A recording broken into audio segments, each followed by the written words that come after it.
பாம்படை மீது படுத்தவன் நீயே, பார்க்கடல் வாசம் செய்பவன் நீயே.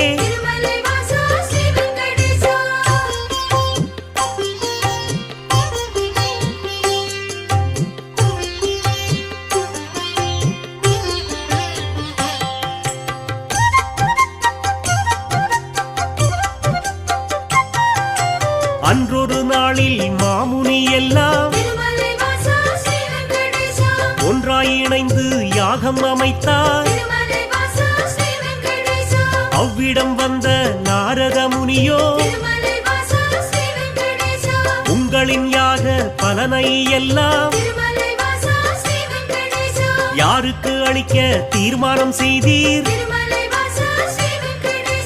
என்றொரு கேள்வி கேட்டிடலானார். எல்லாம்